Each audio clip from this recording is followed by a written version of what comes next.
Good afternoon, everyone, and welcome to our last session of the day for the Building CBS. This session is related to climate resilience and sustainable energy.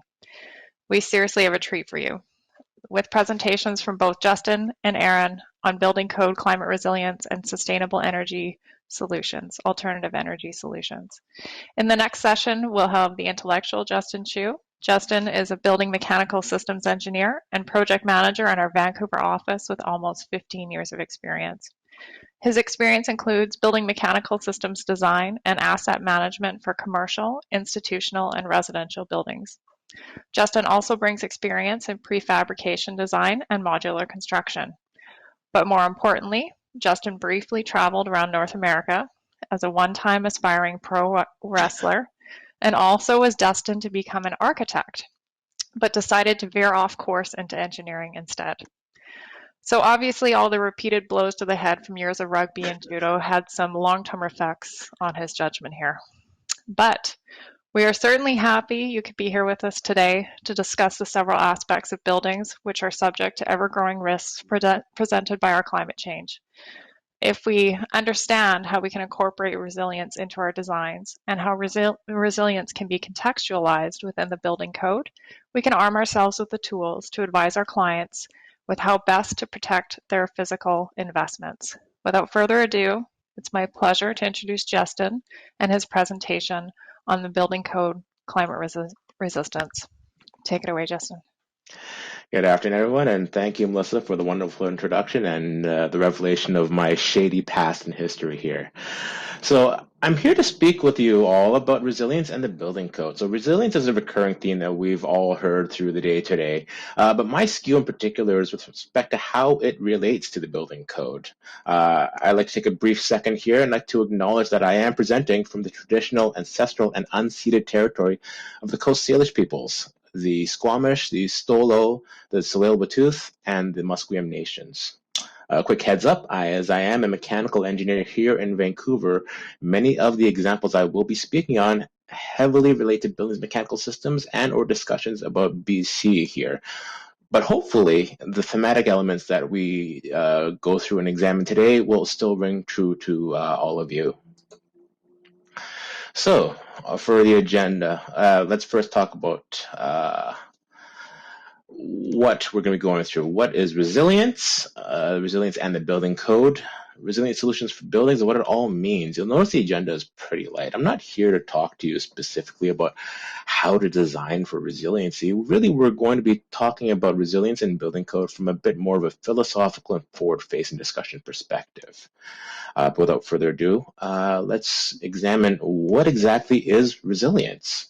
Well, the Resilient Design Institute, the RDI, which is a nonprofit organization based out of Vermont, they're dedicated to advancing resilient design in buildings and communities. They define resilience as the capacity to adapt to changing conditions and to maintain or regain functionality and vitality in the face of stress or disturbance. It is a capacity to bounce back after a disturbance or interruption. And hey, look at that picture there. We've got some structural cross bracing. Not too long ago, these are seen as a Newsom add-on to our buildings here in the Lower Mainland, but they were seen as an adaptation to the ever-changing conditions and future disturbances here in particular, that is seismic activity and the ever-present risk of Vancouver sitting on the ring of fire here. So this whole concept of resiliency seems kind of familiar, doesn't it? If we look to the whole building design guide, they actually pull an excerpt from the NIC, the National Infrastructure Advisory Council, it's based in the United States, and their approach to defining resiliency. I don't want to bore everybody with going through all this wall of text here, but ultimately what we can glean off of it is that resiliency ultimately entails the ability for something, in this case buildings, to rebound back as close to the original operating conditions as possible. So that could be as simple as finding a way to make sure that there's clean water around for watering your plants in the summertime, like with this rainwater storage harvesting barrel here. Something as simple as that is a matter of designing for resiliency. But what does it all mean for buildings? Well, let's take a huge step back here. It's going beyond buildings, beyond civilization, beyond society. Go back tens of thousands of years, the world was covered in sheets of ice, but then they began to melt. That deglaciation and the end of the Ice Age, at the end of the Pleistocene era, was caused by a global rise in temperature of about 5 degrees Celsius. Now, granted, that rise took over a number of thousands of years, but regardless, the fact is that global mean temperatures did rise in that period, and it did cause a massive shift in the environment, the melting of the Ice Age. And so if we go down and we trim history just a little bit, we look to more towards how mankind has evolved over the last several hundreds of years. We've seen that we shifted from the agriculture age to the industrial age. And that's when we saw the introduction of machinery, the birth of the combustion process. We see the pictures and movies and still shots of the soot-covered faces of old street urchins running around in the 1800s, and that's sort of been the indication of that industrial age. And we've since then moved on to the information and some would argue the conceptual age. But the fact is that we still have a lot of the artifacts of the industrial age that we still live in right now. We still have a number of carbon emitting processes. My home, for example, we have a gas-fired furnace. That's a carbon emitting process. That is a byproduct and a remnant of the industrial age that we still live in right now. So as Earth's transitioned from the Pleistocene era to the Holocene era, and there are massive global temperature changes, and then we zoom forward and look at how the industrial age has affected the environment, we've seen a number of changes in the environment and changes in global mean temperatures. So what it all look like? It's what we know nowadays is climate change. Climate change happens for a number of different reasons. They can be cyclical, like the ice ages have been in the past, or they can be incurred or even exacerbated by human-driven intervention. They could be caused by a cataclysmic force majeure event like the meteor impact that wiped out the dinosaur hundreds of millions of years ago. As the old adage goes, the only constant is change. The climate and the environment we live in, we can't assume it to be static, and we should address it as such, especially when we're talking about more forward-facing elements like resiliency. So as the climate's changed in the past, it'll continue to change in the future. And so we ask, so what? Well, scientific consensus points to trends and changes in mean global temperatures. The chart here from NASA indicates that there's been a 1.5 degree Celsius global average temperature change over the last 100 or so years. Now, we need to also keep in mind that this temperature is the global mean surface temperature. So that also includes all the ocean surface temperatures, which take up 70% of the Earth's surface. Now, when we take that into account and consider that landmass is only 30%, the average landmass surface temperatures has increased quite a bit more. In northern BC, for example, since 1900, that temperature has increased by as much as 3%, or 3 degrees Celsius, I should say. I apologize. Well, why don't we just apply a very, very simple solution? Press the easy button and just say all buildings have to be designed to some resilient standard. Well, really, why don't we just say that global temperatures are rising? Let's say they're designed for global warming, call it a day. That's all we really care about, right? We can't really do that, though. Okay, I like to think when I was looking through photos for this slide that I would find a building that's melting, but really this is just Frank Gehry's dancing house in Prague in the Czech Republic. I like to think that it was melting, but really it's just a silly Frank Gehry design. But the fact is that we can't really design all buildings to be uniformly resilient. And no, while we don't have to worry about buildings melting, at the same time, we can't just patch a coverall solution to it. Case in point, Canada. We look at our home and native land. It is a huge piece of property. Canada, the second largest landmass on Earth. We have 6 time zones and 7 different climate zones. You get the picture. It could be raining here in Vancouver.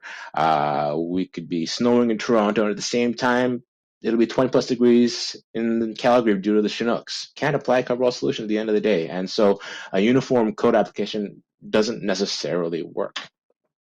Now, why is it important? Well, let's take a look at BC in particular. Each climate and microclimate poses different resiliency challenges and needs. Here in BC, we have Arctic conditions, we have rainforests, we have desert climates, and an entire coast to consider, which will all have different resiliency challenges and needs.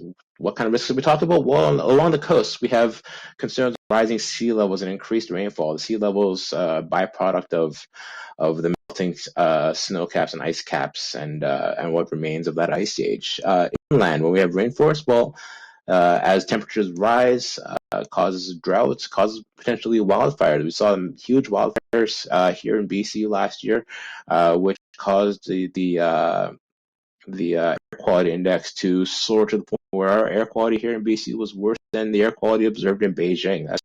That's a drastic shift due to wildfires and arguably because of global warming. And in the Arctic and subarctic regions of the north of BC, the permanent loss of permafrost, increased snowmelt, or even increased snowpacks in the wintertime. We have other things to consider. Seismic is always a concern here in BC, for example.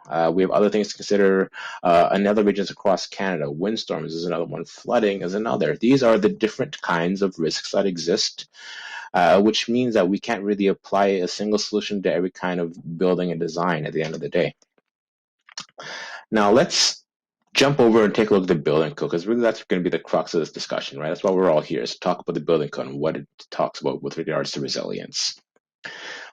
We know that building codes are quite prescriptive in format. You know, it follows an if-then-else sequence. It's great if you know what your conditions are prescribed against, right? And here we see a structural span table. It's lovely for all structural engineers who are watching this presentation, and for other people who are building code wonks who love to see this kind of thing. Yeah, this is a massive oversimplification of the building code. But at the end of the day, the outcomes are pretty well dictated and predicated on having the building ultimately designed to operate in ensure life safety conditions of the now moment.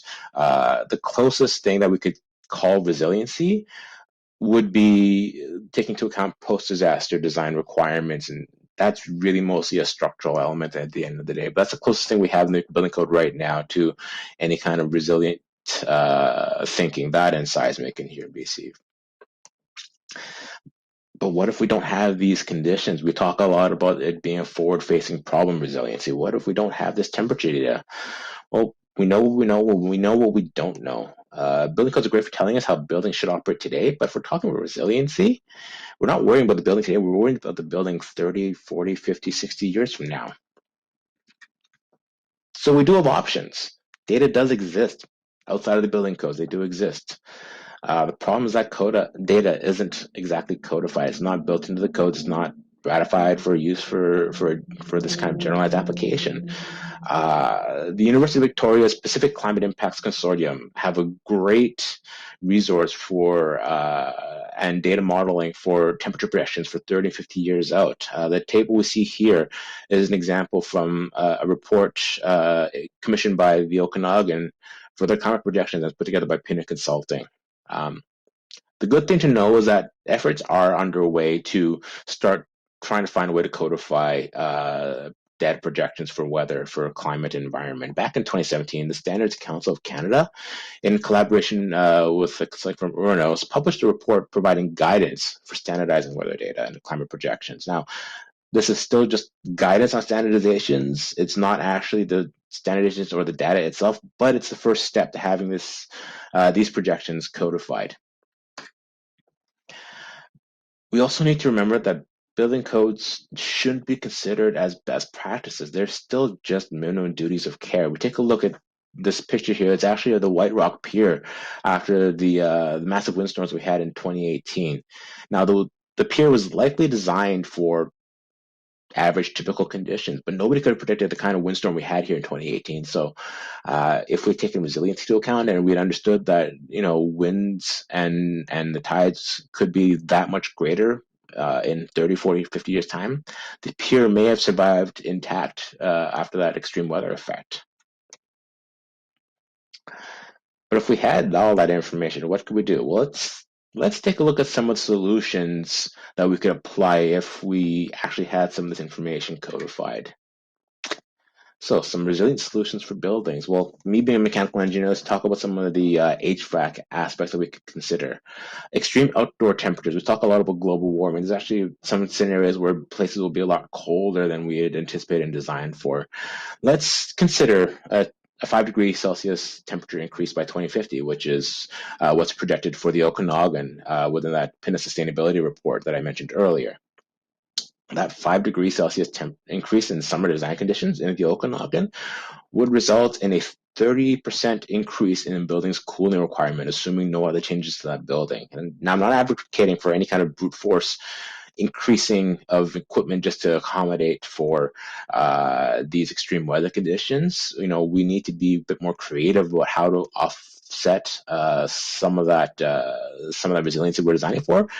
But these are the kinds of risks we need to keep in mind. Wildfires is another one we need to take into account. I mentioned the wildfires here we had in BC. This is always going to be a massive risk for any area that's heavily forested. Now, interestingly enough, the solutions that exist for buffering against wildfire protection could also be potentially viable for, say, I don't know, an airborne virus pandemic. Something that we are probably pretty familiar with these days.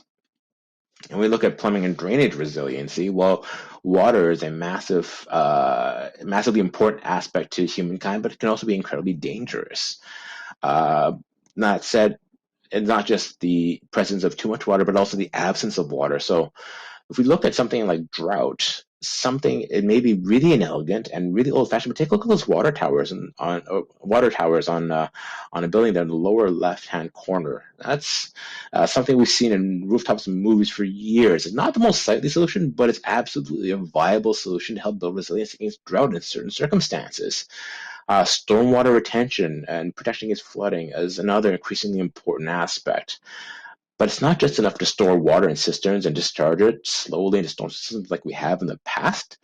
We need to try to figure out how we can integrate novel usages for all that stored water instead of just dumping it away. So the lower right-hand corner, it's a rendering of YVR's now mothballed core project. But why I wanted to highlight that is because it was not only just a massive system of cisterns for holding rainwater, but that rainwater was to be processed and used and distributed throughout the YVR campus for firefighting purposes. So not only are we controlling and managing the expected rainfalls and projected rainfalls on YVR for the next 50 years, but we were actively using creative solutions to figure out how we can address and handle and use that rainwater to offset any emergency usages down the road. For electrical building systems, we hear all the rave these days about Elon Musk and Tesla and how they've created these affordable battery backup systems for consumers. But these solutions also exist for more industrial and commercial applications as well. When we talked about flooding earlier, well, we don't want to have our electrical substations and generators located in areas where they're subject to flooding, right? Electricity and water don't play well together. So when we're designing buildings, they need to maybe start considering carving out portions of the building where they can protect the infrastructure against these kinds of events. It's all about finding that location, the old real estate adage, right? Another solution we consider is solar panels, photovoltaics. Depending on the location, that is a very viable solution as well. We look to the Okanagan. They have a town named Summerland, and it's called Summerland for a reason. They get tons of sunlight, and that's a perfect location to have solar panels and photovoltaics. If we look somewhere like London, UK, or even here in Vancouver, where it's cloudy most of the year, probably not the best solution, which is why it's also very location and region specific, these resiliency solutions we look at. We look at structural resiliency. Well, we have to worry about flooding, increased weight due to snowpack, windstorms, seismic activity, these kinds of things. We look at the leaning tower piece. That was probably leaning because they didn't allow for the proper bearing strength in the soils, which could either just be poor geotechnical design at the time, or if we look at it from a resiliency perspective, could be because flooding or even groundwater conditions completely deteriorated the soil bearing capacity, and so the foundation started sinking into the ground. how can we design against that? Well, maybe we need to look at something like adjustable helical piles, for example. That could be a solution to buffer against these kinds of conditions we need to consider with resiliency. Snowpack windstorms, that's increased strength on the building. So we take a look at this example on the right here. Is the Alcoa building in San Francisco. In the late 60s, this is one of the first buildings to embrace the use of exterior trusses and X braces to build seismic bracing against the earthquake. San Francisco being obviously an area that's very cognizant of seismic activity. One thing we do need to remember for certain is that we are not alone. Our solutions can't be taken in silos. We have other disciplines we need to take into account as well. Right in our backyard here, our own Don Kennedy is heavily involved in the development of the CSA Canadian Highway Bridges Design Code, which addresses climate change, and in the upcoming 2025 edition will also consider extreme weather effects. Architects obviously are heavily involved as well. Perkins and Will have a resiliency lab where they've addressed many facets of resiliency and community, from social equity through to developing of their reliability action list and credit catalog that's since been adopted by the USGBC, the people who are responsible for the LEAD program. And that takes into account the buildings and the communities where they're in. The City of Vancouver have a number of different shocks and stresses they've highlighted that overlap the same ones that occur in other global cities as well. Earthquakes is a big one here. The failure of infrastructure, all the way through to affordable social housing and disease outbreak. Again, something very familiar with right now as a society. But the main takeaway here is that there's a number of other disciplines who are also actively looking and considering resiliency for buildings and resiliency in general from our society. So to take a step back, we also need to keep in mind that the solutions aren't going to be siloed. They're going to be coming from multiple disciplines. So if we take a look back at the extreme climates and the increase of HVAC loads, for example, it's not just a mechanical problem. It's now mechanical, electrical, building envelope, and structural. All these consultants have to come together to come up with a novel solution to address it, to make sure that the building does end up being a bit more resilient to future climate effects. So let's go back to the building codes. I thought building codes don't work. Why are we talking about them again? Yes, they are prescriptive currently, but they're also constantly evolving. The National Building Code is scheduled for a new cycle of codes to be released for 2020, which I think is coming out early 2021. Natural Resources Canada are always reviewing codes and have a roadmap for future iterations. And so the big thing we need to consider here is that, in the 2020 edition, they're talking about taking into account GHG and carbon emissions in anticipation of Canada's aim for net zero emissions by 2050. As Bob Dylan said, times they are changing. We take a look at something like ASHRAE 90.1, the generally accepted energy standard, that along with National Energy Code for buildings here in Canada. With newer energy efficiency compliance models like BC's Energy Step Code, these are performance-based. We start moving away from prescriptive requirements, start moving towards performance-based designs and requirements, and that's maybe one of the solutions, one of the ways that resiliency may be implemented into future codes. Is there a solution? Well, I'm not saying there's a solution because there's no resiliency section in the building code yet.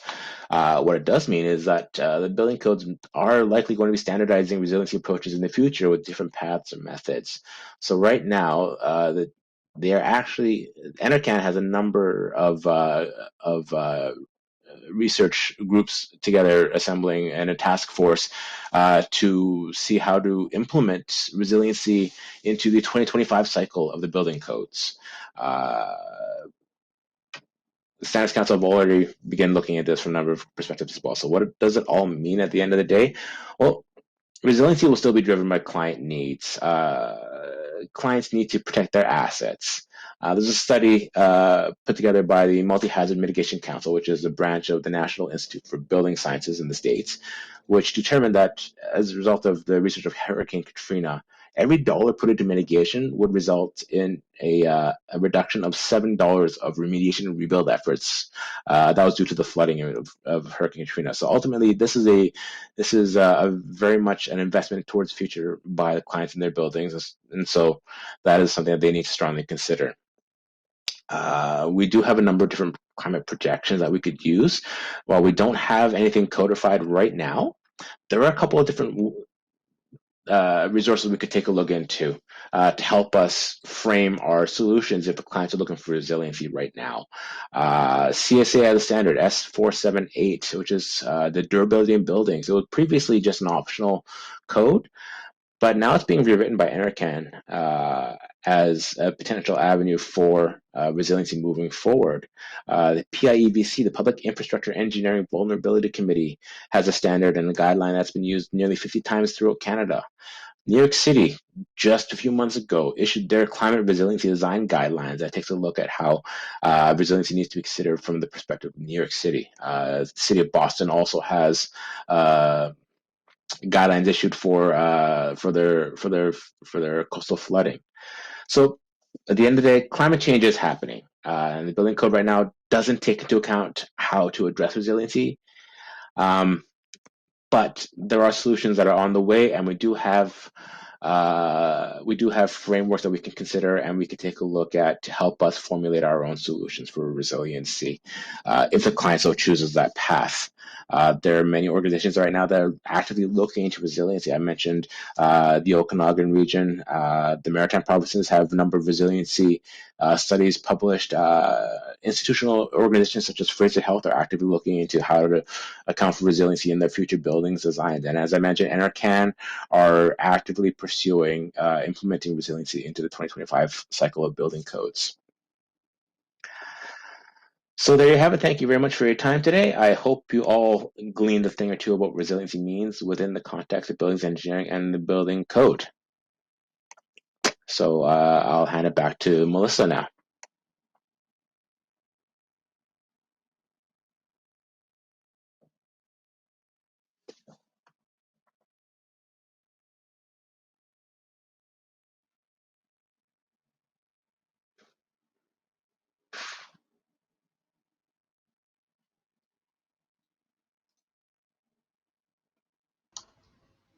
Hey, Melissa, I think you're muted there. Hey, thanks, Erin. No problem. Sorry, I was trying to find my mute button to tell you. I'm talking away to myself. What else is new? So thanks, Justin. That was a really great presentation. We do have a few questions that have come up here, and we have some time to answer them. So let's go through that. So what has been done to address resilience in other countries? Do we have some reference to what other countries have been working on as well? Yeah, as I mentioned, in the States, they've certainly addressed resiliency from a number of different perspectives. You've got FEMA have been actively engaged in trying to address resiliency from their perspective, obviously as a disaster relief organization. I also mentioned that certain cities have also issued their resiliency guidelines. It's, the United States is very similar to Canada. It's a huge landmass. We've got a number of different regional specific climate and resiliency considerations that make it difficult to codify it with a wide sweeping addressing of it. But that said, the ICC, the International Codes Council, who are responsible for the National Building Code, which is what the United States builds off of, do also have a task force in place to understand how to provide resiliency guidelines within their building code context, similar to what NRCan are doing here in Canada. I believe the UK have a number of guidelines as well in place that they're either implementing or in the process of putting together right now. So it's not just here in Canada that we're concerned about resiliency. It's a global concern, much in the same way that climate change is very much a global concern. For sure. And Jared has a question about there was no mention of controls and instrumentation in your discipline layout. Do you have any feedback on what we're doing to focus on this portion of design for efficiency and measurement?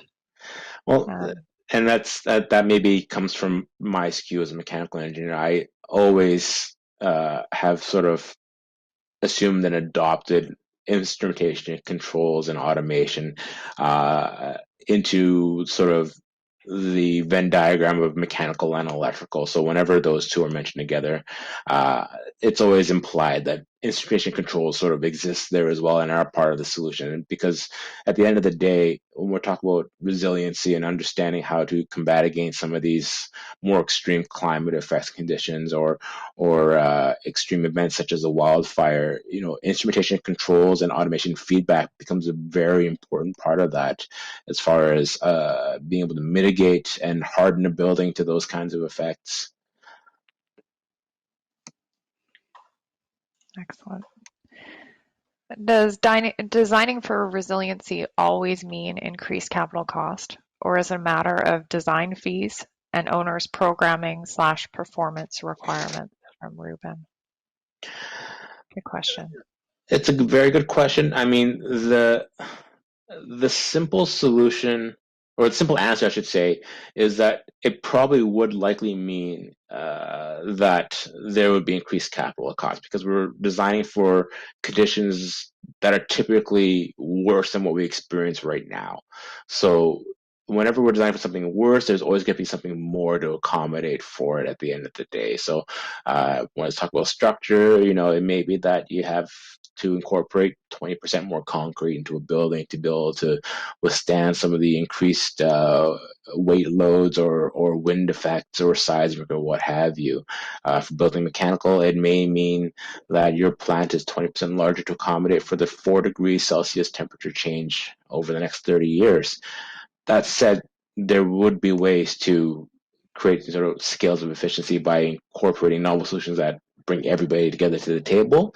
But if we're looking at it from a very broad perspective, very likely it would generally mean an increase in capital costs on a building. But that said, we go back to the FEMA analysis of Hurricane Katrina and what the costs were of that, and every dollar of mitigation that goes into a building would result in $6 saved if something were to happen, if that building has to go through some catastrophic effect.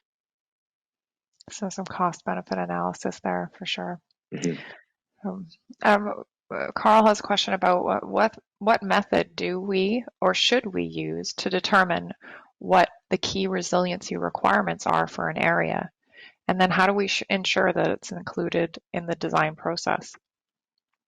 Well, that's one of the things that we as engineers need to be keenly aware of is what we're designing for, where we're designing for. We need to understand the environments that our buildings are going into, and what those climate risks are for that area. Once we understand what those risks are from our locale perspective, that'll really drive what the most important resiliency solutions would be to incorporate into the designs. But that said, there's also going to be client intervention as well and some of their key needs for a building. If we're talking about a building that has to be designed for more of a post-disaster relief type scenario, there may be more stringent requirements for resiliency that you may not necessarily consider for a more commercial application, something like retained potable drinking water in a hospital that you may not necessarily need to worry about for an office building. These are additional considerations that come from consultation with the client and understanding their needs at the end of the day. And that's something that's very important for us, is to understand what the client needs as well as what the project needs from our understanding of the typology. And Richard has a really good question that I'm sure people synonymously think about is the move to net zero automatically taking care of building resiliency for building services? And if not, what aspects will net zero not account for? Net zero will take into account building resiliency with respect to global warming. Ultimately, it acts twofold, right? It helps to buffer against the likely rise in global temperatures, and it also helps to not make the conditions any worse than they are right now by reducing the emissions of greenhouse gases. What net zero won't take into account would be resiliency concerns such as flooding, right? It has nothing to do with the usage of energy in a building. It's completely to do with how a building is able to withstand the ingress of water, whether it be from below or above, and how able it is to handle and operate under such wet events at the end of the day. Excellent. I think that's you're able to answer all the questions today, Dustin. Thanks very much. Thank you very much. Thank you, Melissa. Yeah, thank you.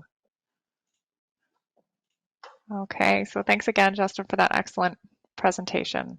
And for our final presentation today, we have the witty and strikingly handsome, yeah, he paid me to say that, Erin Mccarty. We feel fairly confident that Erin leads Associated's engineering or energy and mechanical group in BC. And he brings over 10 years of experience in the planning and design of district energy, process heating, and renewable energy systems, as well as HVAC and efficiency. Erin specializes in making his own almond butter and collecting My Little Ponies, but also enjoys Geo Exchange, cogenerative, and wastewater heat exchange-based systems. We have been told Erin brings a practical and constructible approach to his projects, but there's very little known proof of this. And in all seriousness, Erin's presentation provides an introductory overview of alternative energy solutions, including district energy and renewable energy systems. Participants will gain a better understanding of the synergies, strengths, and weaknesses of various systems, as well as their applications to improving resiliency and sustainability of the built environment in new and existing construction. I am pleased to welcome my friend and colleague Erin Mccarty and his presentation on sustainable energy solutions. Erin, pass it over to you. Thank you so much, Melissa. That's a great introduction. My only response to that is everything Melissa said is 100% true. Let me start my screen sharing here. So thank you to everyone for joining today as well. I really appreciate you coming to listen to me speak on sustainable alternative energy solutions, mainly focused on buildings. So a little background, as Melissa said, I graduated the University of Victoria in 2009, and I was fortunate enough to start my career at a company that had two really interesting projects. I knew I wanted to work in alternative energy, but the place that I started was quite fortuitous. We had a project that was supported by the Vancouver 2010 Olympics. It was the Whistler Athletes Village development, and that whole system there that heated and cooled those townhomes as part of that development was all based around effluent heat recovery from the local wastewater treatment plant. So I got to kind of cut my teeth on the construction of that system kind of right out of university. Now, the second system is right around the corner where I'm based here, just outside of Victoria. It was the West Hills system. At the same time we were doing Whistler Athletes Village, we were also designing this over 200 borehole Geo Exchange based district energy system that was heating and cooling 3 phases of single family home development, as well as like a large condo on the site. And so I got to get involved right away in the design process and the construction administration of that Geo Exchange system. So there was a lot of learning immediately in my career. I've got a background in sort of classic building HVAC and plumbing as well, but I do tend to focus more on sort of the energy system design, the mechanical room, or the energy center design of an energy source system, and that would be heat pumps, heat exchangers, boilers, that kind of stuff. Let's try and have some fun here today. I think it's the last presentation of the day, so let's do a little exercise. Let's pretend that the fossil fuel industry wasn't subsidized by society paying its environmental and social costs. Now, there's some truth to what I just said there, but I'm obviously trying to trigger our friends who've joined from the other side of the Rockies a little bit. But I want to take this thought sort of experiment further. What if there was no fossil fuels? What if we didn't have access to this highly energy dense source beneath our feet that we could access relatively inexpensively?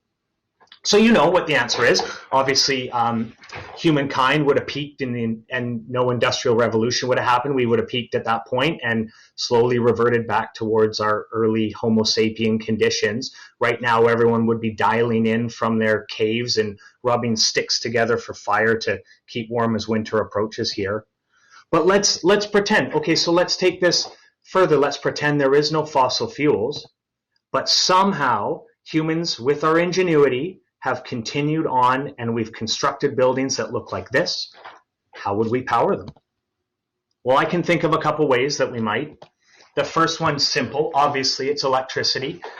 We take lightning, store it in batteries in buildings, huge banks of batteries, wait for the next lightning storm. But all joking aside, electricity would be the key to powering a lot of the commodities within the buildings that we have. Now, the second energy source that would be critical to us, and you can probably guess what this is solar energy. And this comes from the sun. It's basically a near infinite source of free energy. And in fact, it's the driver for almost all of the alternative energy sources that I'm going to introduce in a minute here. I want to just put some context around us talking about alternative or low carbon energy sources. For now, let's just think about them in terms of a single building. We won't sort of talk on the community scale, campus scale, or provincial or sort of Canada-wide scale at the moment, okay? So when we're talking alternative energy sources that can be used at that building scale, I've got 6 examples up here that I want to touch on, and the top 3 I'll do sort of a shallow dive into them later on in the presentation. So the first is Geo Exchange. Wastewater heat recovery is a great alternative source of energy. Biomass, low carbon fuel source. Solar, PV, but also solar thermal as well for heating of building systems. Now the air too, the air is a great source and sink for building heating or cooling. As well, there's wind, which we can generate electricity from, even at the building level, sort of that micro level. And then waste heat recovery examples, refrigeration heat recovery, cooling heat recovery from a building, or server, computer cooling, something like that. Like I said previously, most of what you see here in this slide ultimately comes from solar energy, is driven by solar energy. Several of these technologies can generate electricity, but in the case of things like Geo Exchange, wastewater heat recovery, even some of the waste heat recovery, those actually require electricity in order for us to take advantage of them. So the reason they need electricity is what they'd be classified as what we would call low-grade heat sources. And really all that means is they're just low temperature. So something like Geo Exchange or wastewater heat recovery, that temperature of those sources is just too low to directly heat a building's HVAC system. Now, the beautiful thing is we have a technology that's called the refrigeration cycle that we take advantage of in order to utilize those low-grade energy sources. So basically, this is the basis for how a heat pump works. And let's think about an example here, your refrigerator. Really, all the refrigeration cycle is doing is it's moving energy from one location to the next. In a refrigerator, you're moving thermal energy from inside the refrigerator, and you're rejecting it outside the refrigerator at the back of the refrigerator in your kitchen. So let's just follow this process through quickly, thinking about sewer heat recovery as an example. So starting at the evaporator side, we've got a refrigerant that flows through this cycle. The refrigerant's cold on the evaporator side. That's where we're heat exchanging from our wastewater heat recovery source. We're drawing thermal energy from that source, and we're warming up this refrigerant in our cycle. We then move to the compressor stage, and this is where we take electricity and we do the work on the system. So we need electricity to drive the compressor, and the compressor compresses that refrigerant and brings it to a higher pressure. When it comes to a higher pressure, temperature rises. Now that refrigerant's at a higher temperature than the building HVAC system, we can now transfer that energy that we've pulled from the sewer and transfer it into the building HVAC system. As the refrigerant moves through the cycle, we hit the expansion valve, the pressure is decreased, temperature drops, and the cycle starts again. Now, I spoke about a heat pump earlier. What's so great about a heat pump? It's this cycle, but it has a reversing valve. So you can move the energy from condenser to evaporator, swap their positions, and move energy in both directions. So we need electricity to take advantage of our low-grade energy sources. So let's talk about the electrical grid for a minute. Here's a snapshot that I love to show. This is a representation of the makeup of the Alberta electrical grid. It shows 2015 and then the projection out to 2030. The good news about the electrical grids across our country is that slowly they're being phased towards renewable electrical generation. Now, maybe you could argue that that transition is happening too slowly, but it is happening. You can see here from Alberta, coal's been phased out as the plan by 2030, and that's being replaced by natural gas, as well as a large increase in the renewables percentage of generation. Now, ideally, we're seeing renewables approach 90, 100% of our electrical generation. And what that might look like is generation from things like hydroelectricity. Here in BC, we're just lucky. We have a mountainous terrain, so we have access to hydroelectricity as well as Quebec does. In BC, I think it's something like 90% of our electrical generation comes from hydropower. Other green electrical sources of energy that are geographic specific would be tidal or wave energy, nuclear, deep geothermal, solar, wind, and in certain circumstances, biomass cogeneration or CHP. So if our grid is greening and we use that electricity to tap into our low-grade energy sources, and we've got a number of other alternative energy sources that we can use at the building level, where do we start? Well, we don't actually start implementing those alternative energy sources right away. I wanted to introduce you to something here which is called the carbon hierarchy. So at Associated, we do a lot of carbon reduction and net zero planning for our clients. A great resource who presented earlier today is Malcolm Shield. He can speak to this very well. But the whole point of the hierarchy is for us to minimize, in a building example, the amount of energy and fuel that's required to heat, cool, power that building. So let's start at the top of the triangle here. So we'll start with avoidance of energy use. In our building example, what we're talking about is design considerations, building orientation, the envelope, glazing. Are we going to use passive house design strategies? Basically, design strategies to orient the building in a way that it minimizes the amount of energy that's required to power, heat, cool it. Now, this is much easier in new construction, much more difficult in retrofit, but if we're talking new construction, this is the place that you really want to be starting. Once you've minimized the building's energy needs, now we go to the reduce phase, and this is where we would be implementing high efficiency equipment. Simple example here, LED light bulbs. So you still need the same amount of lumens depending on the daylighting requirements of a building. But with LED light bulbs, less electricity, less fuel source is required to provide that same amount of service to the building. Another good example might be heat pumps for heating or cooling as well. They're higher efficiency than traditional sources of energy. So now we're minimizing the fuel inputs to the building. And this is where we get to the fun part of implementing alternative energy. So now we fuel switch. This is where we replace traditional natural gas, oil burning equipment with alternative energy systems, Geo Exchange, sewer, biomass. If we're taking things all the way to the net zero and there's still some greenhouse gas emissions from our building, we'd be looking now to offset with the purchase of carbon credits. So we're ready to implement an alternative energy system. I wanted to talk here quickly about making your building alternative energy ready. Now, the best part about this is you don't necessarily even have to have an alternative energy source ready at day one. The strategies that I want to impart here can be built into a building so that it's easier to retrofit an alternative energy source in the future. Now, what I've done and created with this slide is just a simple concept of a mixed-use residential building. So what I wanted to show here really is the first principle of making a building low carbon energy ready, and that's to start with a hydronic building heating and cooling system.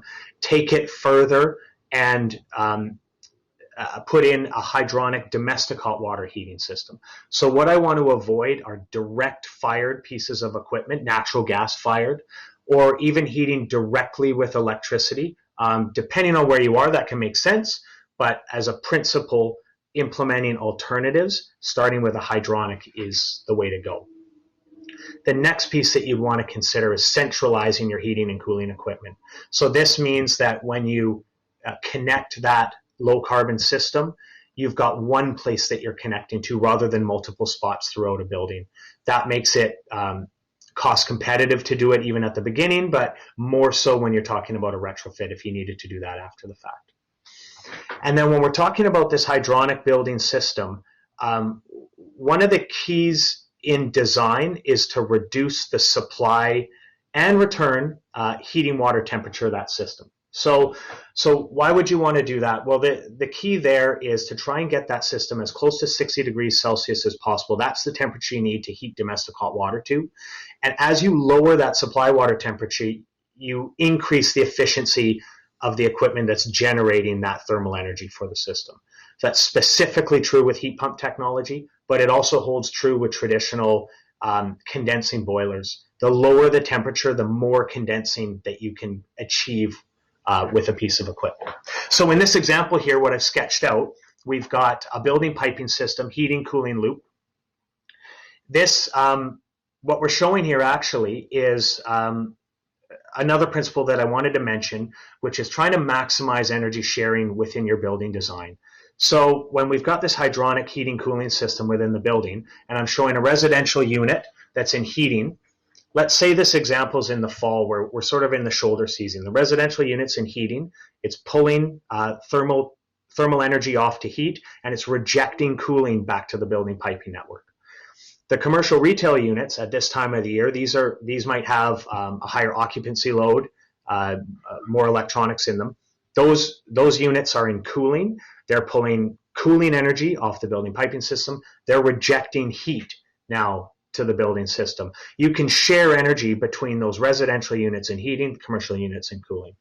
What I've got on the left side is a Geo Exchange system that's supplementing that building system with heat through a heat pump. So whether it's heating or cooling, that's being driven in from the Geo Exchange. And then also I've got a secondary support system, the sewer heat exchange system, that's also connected with a heat pump, providing heating and cooling.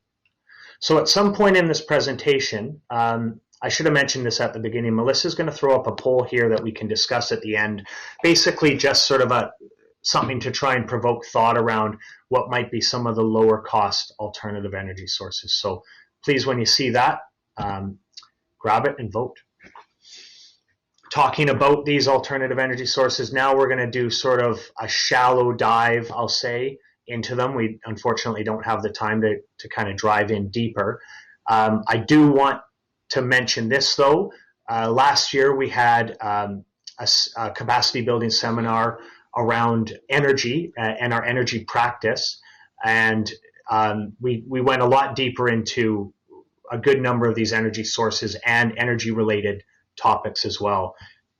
I would encourage anyone, and we'll talk about this in the question period, to reach out to me if you have any follow-up questions on anything that you see here in the presentation. Let's talk quickly about Geo Exchange. So Geo Exchange at its core, it's really taking the shallow, stable Earth temperature and the energy from the Earth that's stored within it, and it's transferring that into the heating and the cooling of a building's air, water, the building's HVAC system. All we're doing in Geo Exchange, the core principle, is we're moving energy from the ground into the building, or we're moving energy from the building back into the ground. And we do that with heat pump technology. On the left side of the screen, I've got two closed loop systems. One's a vertical borehole system, and the other is a horizontal system. Now, closed loop just means that fluid that's contained within the Geo Exchange system, that's taking that thermal energy from the ground, it doesn't actually come into contact with the ground. It's circulated in a closed loop within that piping network. The energy from the ground, it's transferred through convection through the ground and the pipe wall and into that fluid, and then using a heat pump into the building system.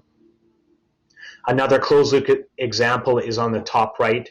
This is a surface water system, very similar to closed loop vertical, horizontal. We've just got basically a length of HDPE pipe in coils that could be submerged in a lake or the ocean, and you're really just extracting thermal energy with surface area contact from the pipe. Just back to that vertical borehole system and horizontal, I just want to touch on kind of the key characteristic differences between those. In a vertical system, you're really trading cost off. So a vertical system is the more expensive of those two to install, but because you're drilling down, you can install it in a smaller footprint relative to the Earth's surface. So what you're paying for is you're paying for that drilling cost. That's the most expensive component of a vertical closed loop installation, but you get to do it in a smaller footprint. So maybe you're constrained in a high density development area and you need to be underneath the footprint of the building. Vertical borehole might be your choice in that place. Now, a horizontal system, less expensive. You don't have to drill. You can trench that horizontal system in with an excavator. So that saves you quite a bit of money, but then of course you need a larger surface area to install that. And then finally, talking about Geo Exchange, I want to mention an open loop system. Now, what I show in this picture example here is an aquifer, where an open loop, by definition, we're pumping the water from a water source into the building. We're running that through a heat exchanger and then a heat pump, and that's how we're pulling that thermal energy out of it, and we're returning that that water back to its source. So we're contacting with the actual water source, which makes it open loop. Now, that doesn't have to be an aquifer like I've shown. That could be, again, a lake or the ocean. Waste heat recovery. So why is waste heat recovery attractive as a renewable energy source? Mainly because it actually is at a pretty warm temperature for our uses. So the average temperature of wastewater is something around 19 degrees Celsius. Depending on where you're at and what the system looks like, you might range from 14 degrees to 24 degrees Celsius in your wastewater. Now, what I've sketched out here is another simple concept just to kind of convey what a wastewater heat recovery system might look like. So imagine a building's discharging its main sewer into the sewer main, and just at that last discharge point, I'm showing a manhole here that we're pumping out of. That doesn't have to be a manhole. It could be like a storage wet well, or it could be literally like a basement sump. But we've got a place that's got a small amount of storage that we can extract that wastewater to and pump it through our system. So in this example, we're pumping through a screening system that the solids within that raw sewage are being screened out. What we get on the other side of the screen is this screened wastewater, which will run through a heat exchanger, transfer thermal energy in and out of that screened wastewater. Once it comes out of the heat exchangers, we'd run it back through our screening system where it can pick up the solids that were screened out and carry everything back to the sewer and return it. What I love about these systems is the simplicity of them. Now, I've shown an example of a screen system, but it doesn't necessarily have to. So there's a number of different technologies you might consider using. You could go with like a wide gapped heat exchanger system where you literally pass the raw wastewater and the solids right through the heat exchanger. It depends on what your needs are. I wanted to show this quick example of the Saanich Peninsula wastewater heat recovery system. So this system pulls heat out of the wastewater, and it's used within the rec center to heat up the pool, the swimming pool that's located out on the peninsula here in Victoria. I love this picture because it shows the simplicity I was talking about. You look in the background, we've got our wastewater pumps or sewage pumps. In the middle of the screen, we've got our red pumps, which is our water circulation pumps. That's what we're transferring that energy from the sewage to the water side. And we're using the heat exchangers, which is right in the middle of the screen for that thermal energy transfer.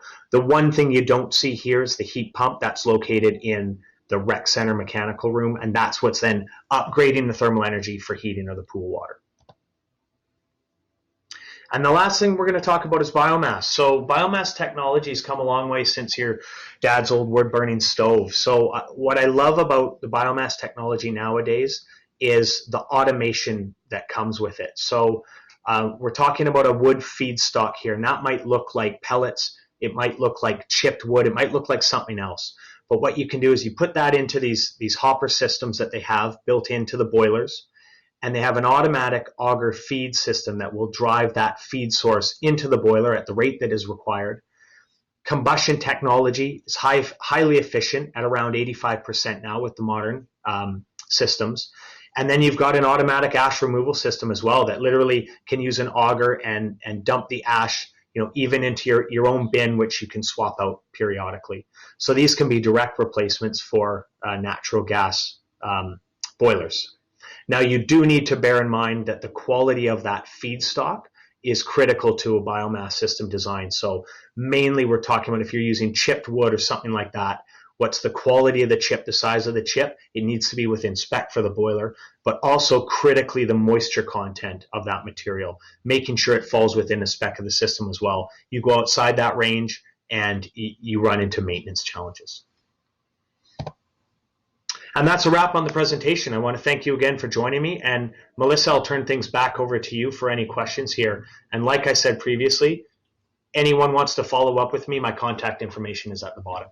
Feel free to do so. Excellent. Thanks, Erin. Yeah, we've got a couple of questions here for you. But also, maybe you might take a minute and just review that poll with us and the answer. Yeah. So what is typically the most cost-effective alternative energy source? We've got a pretty good split.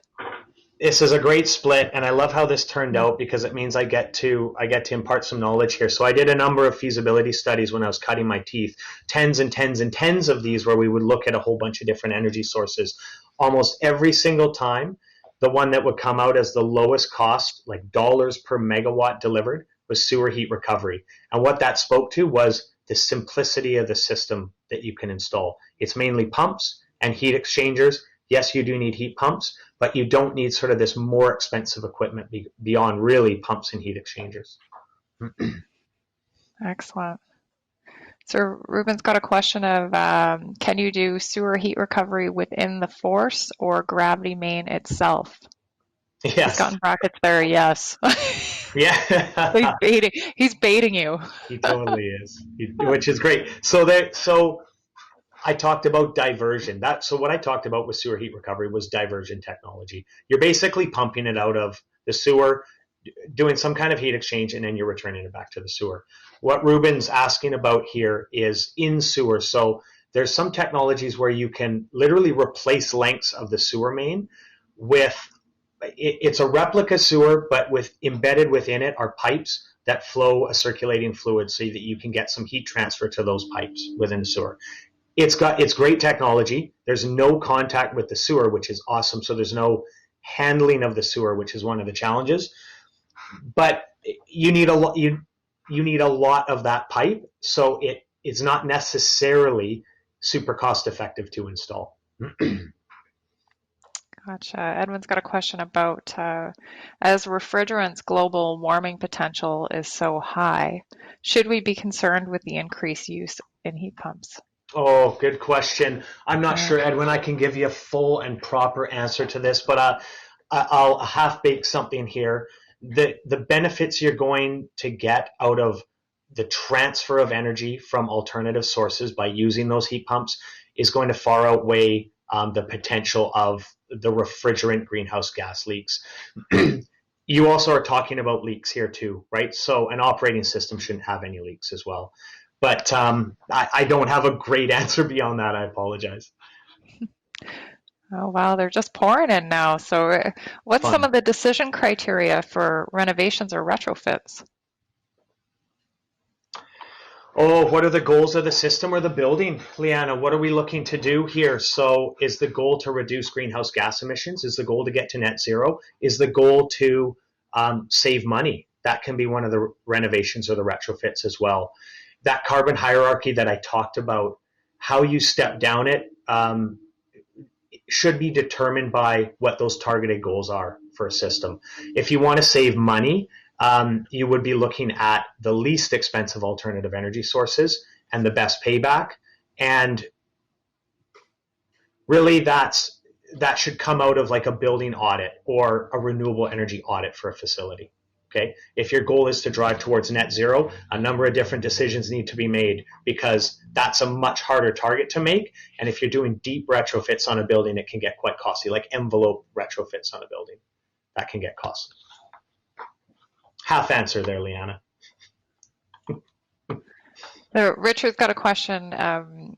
Isn't the sewer heat recovery limited in the amount compared to rooftop solar or other renewable heat sources like ground source and air source? Yeah. So maybe I kind of tricked you guys a little bit with that sewer question, that poll. This is such a great question, Richard. Okay, at the building level, the rule of thumb is you can achieve about 15% of your annual heating energy from the sewer that the building rejects. Okay?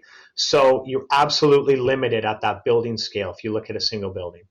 When we're talking about wastewater treatment plant or sewer main heat recovery, that's where you can basically take a community's worth of sewage and focus it on a development for their heat recovery. That's very, very cost effective. You talk about roof space for solar though, I mean, you're limited to solar roof space as well. There are limitations to these things. Geo Exchange as well. How much ground area do you have to, say, install a vertical borehole system? So Azad's got a bit of a code-related question here. He says, according to CSA standards 44816, geothermal to be 0.8 of total loss and 0.2 to be auxiliary heating. Can we use sewer as the auxiliary source, or can we have the third alternative such as electric heating? You guys' questions are great. I'm so happy because I get to talk about something here that's close to my heart, which is a hybrid system. Azad, you're on it. I don't have time here to sketch out a heating profile of a building, but essentially in Vancouver, if you designed your Geo Exchange geothermal system to hit 50% of the peak building's heating load, you can capture about 80% of that annual energy. Those times when you need that full heating system load is very, very few when we hit those design condition days, those coldest days. So do you want to hit that peak with like a third alternative source, sewer, something like that, that's got a capital cost to it, more so than an electrical system or a natural gas system, which is much less capital intensive? I would argue just to get us over these renewable humps in buildings, hybrid systems make a ton of sense. Hit the base load with the renewable, get that system implemented. Don't worry about the peak. Do that with traditional sources, which are used very little in the year. Derek wants to know if you're excited about the possible heat pump product from Tesla. I don't even know about this product, so I know what I'm doing after 2 p.m. today, is searching that. Do I look excited about alternative energy? It's because I am. So I will be, I'm sure. So for larger scale implementation of renewables, like on district heating scale, how would you account for future technology innovations? Yeah, that's a good question. I think the principles that I talked about there of making a building or a building alternative energy ready, those can be applied to a larger scale system. If you've made it centralized, you've made it hydronic, the technology improves or you get a new technology, it at least gives you the opportunity to phase that in the future. You distribute it, your generation, to a certain extent, it makes it cost prohibitive to transition to something else later. What would residents in the new Blatchford neighborhood see on an average energy bill each month? How is this compared to other neighborhoods in Edmonton? Oh man. Okay. So I don't know the numbers, Karma. We can all see the sweat. Yeah, right. The core of your question though, I want to tackle that because it's principled in how do you get alternative energy systems off the ground and financed. So at Blatchford, the goal there was to ensure that the residents at Blatchford didn't pay more for their annual energy bills than someone who's bought a house outside of Blatchford. But the benefit is that you're getting your energy from an alternative source, low carbon energy source. You're reducing your carbon footprint. Now, the reason why the target was to have them pay the same amount and not less is because there's a capital cost to that system that's going in that has to be borne by the utility owner or that utility provider. They're having to finance that system, and it's more expensive than the guy who's building a system outside of Blatchford, right? He's just putting in a natural gas boiler and it costs less. So what they're doing is they're subsidizing the cost of that system over the life cycle of the utility and the utility rates with a target of paying the same. Excellent. We got a few more minutes here. A couple of questions. Leanna wants to know, do hybrid systems result in a higher O&M cost? Yes, Leanna, for sure, compared to 100% low carbon energy system, absolutely.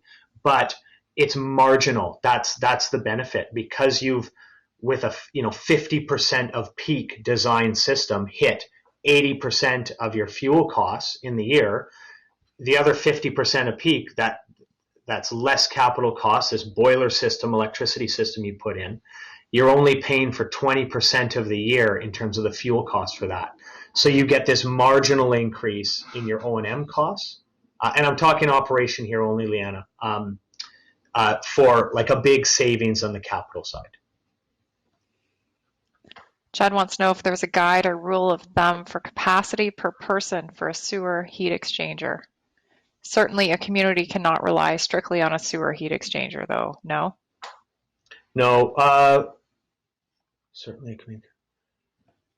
So maybe I'll take this two ways. A community can't rely on sewer heat exchange alone because there's not enough thermal energy in that sewer for the entire community, right? I talk about that 15% rule. If you literally were to hit every house in Edmonton with recovered sewer energy, you'd basically be around 15% of your annual heating from sewer.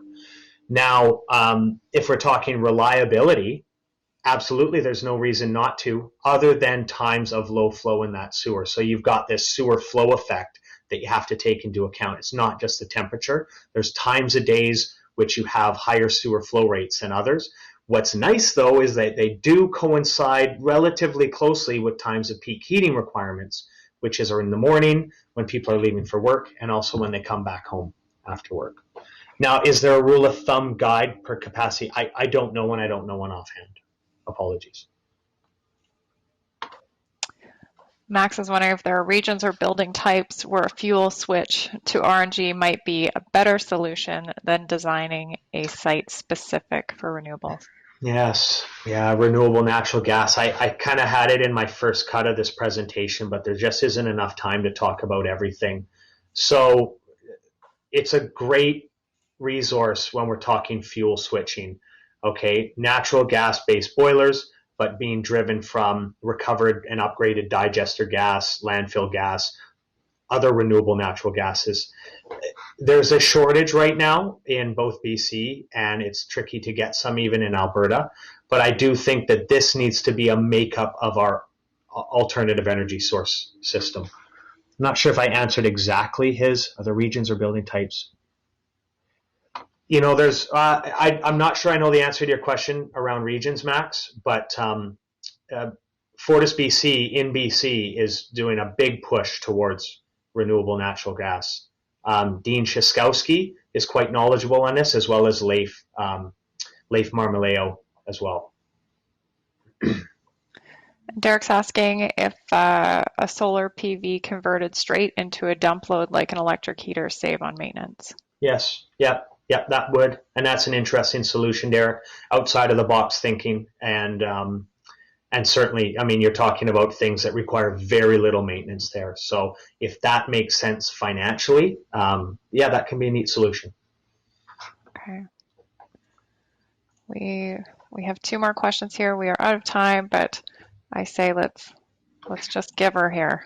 So having tried to find a domestic BMS that covers for various energy sources, I've failed to find anything adequate. What is your experience? Yeah, you know what, Richard, I don't have good answers. I'd actually love to chat with you about this because I know what you're talking about, like a residential building management system that can incorporate efficiently different energy sources. I don't know. I know Honeywell's got some neat controllers, but yeah, this is a tricky one, especially in that small scale, non-commercial scale. That's tricky. Yeah, maybe you and Richard can connect. That would be good. Yes. And then I think we already kind of touched on this one from Derek, but could a lift station actually have an exchanger located in the wet well so that there's no screening and used for heating in the lift station? It's possible. It wouldn't be my preferred choice. Every single wastewater sewer heat recovery system requires cleaning. Every single one of them. They get fouling as the system operates. This is one of the biggest challenges to design. You can tackle it in a simplistic manner, but if you ignore it, you're in trouble. You lose heat exchanger capacity over time as you get a biofilm buildup on the heat exchangers. That's more with wastewater heat recovery, like effluent heat recovery, but you also can have some fouling from oils, fats, and greases and other substances in the raw sewage. So at some point, you've got to flush those heat exchangers and you have to dismantle them and clean them. That's part of the maintenance requirements. Sure. Excellent point, Erin. And that's all the questions. Wow, that was quite a few. That was fun. That was great. Yeah. Thank you, everyone, for asking questions, and thank you for attending again. Yeah, thank you very much. That was a great presentation. And now I'm actually going to toss it over to Karma for some closing remarks for the end of our day. I'm also going to post one last poll for everybody, and hopefully everyone can participate and give us some feedback for any of our future sessions. And I just wanted to thank you again for a great presentation, and over to you, Karma. Thanks, Melissa. Thanks for keeping us on time today, too. It looks like we're right on schedule.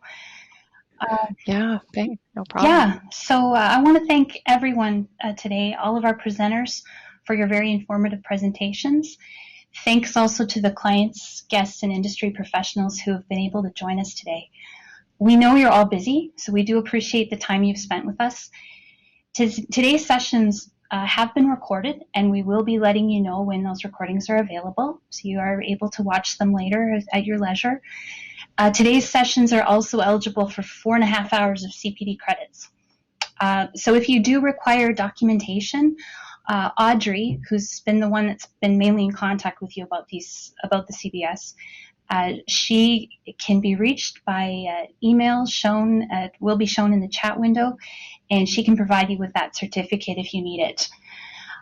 Associated has a long history, more than 30 years, of bringing staff together at these capacity building seminars to share knowledge, experience, and modern technology and tools. These seminars are also an opportunity for all of us at Associated to get to know each other better, so we can tap into experience to assist each other's projects. By building these working relationships, we hope to foster better teams, which will result in more creative ideas and innovative solutions for future projects and for our clients. Typically, as we've talked about, we've usually had these face-to-face conferences, and unfortunately with the global pandemic, we couldn't meet this year in person. But COVID has resulted in this unique opportunity for this virtual capacity building seminar, and we've been able to bring together more staff and industry professionals than ever before. We hope sharing our experiences and insights with you and having the opportunity to meet more of Associated's team, as well as, of course, our other colleagues across the company, will help you to form long-term relationships and collaborations that will help us all design and build more resilient and sustainable buildings that support our communities. There is a poll that Melissa mentioned that currently up asking if you're interested in attending any other capacity building seminars that Associated could offer in the future. So please take a moment to vote on that poll, or you can always add a different topic that we haven't thought of or that's currently been listed in the poll. So I encourage you to fill that out before you sign off. To our staff, I do look forward to seeing you tomorrow for day 2 of our building capacity seminar. Actually, Tom will be our host tomorrow, so you'll get a chance to see more of him tomorrow. But I'll be here too. Tomorrow afternoon, Tom and I are both going to be presenting our building strategic plan. So if you haven't had a chance to read the plan, please take some time to review it tonight, and we look forward to talking about it and getting your feedback tomorrow. Thank you once again to all our presenters and our attendees, and I hope you all have a great evening. Stay safe and keep well. Bye-bye.